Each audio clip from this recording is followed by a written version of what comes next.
Hazel Poa.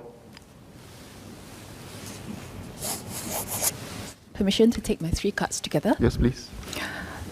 Mr. Chairman, the budget statement described extensive plans for an innovation-driven economy.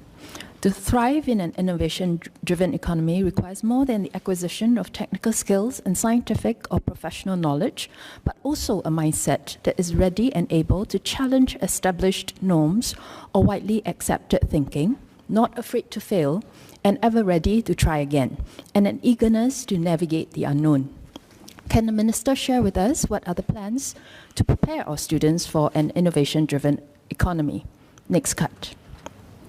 Over the years, efforts have been made to move away from a grade-centric education system. This is reflected in the desired outcomes section under MOE's budget. However, this is not totally reflected in the KPIs that are measured. Firstly, a number of desired outcomes are not measured in its KPI. For example, there are no measurable indicators for adaptability, ability to work in teams and across cultures, critical thinking, etc. Will the ministry be looking into additional KPIs to measure these desired outcomes? Secondly, with reference to the KPI relating to engaged citizenry, is such community work compulsory for students? If so, it would not be a true indicator of engagement. Measuring the engagement rate of grown citizens would be a more accurate indicator.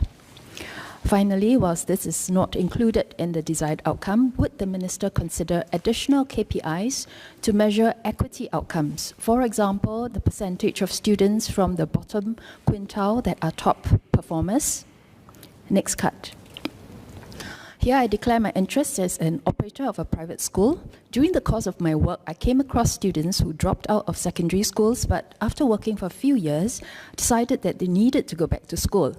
Aiming to enroll in a polytechnic, they set out to take O-levels in private schools. However, private education does not come cheap. It is sad to see some give up because they cannot afford it. Homeschooled students also do not get access to CCAs. Taiwan's school embrace homeschooling and schooling kids learning together. Countries like Israel have a second chance program to help students complete their secondary and diploma education. As long as our young have the desire to learn, let's give them the necessary support. I therefore have 2 questions. Will the Minister consider granting financial support for those studying outside of mainstream schools? Will the Minister allow these students to be attached to mainstream schools for CCA?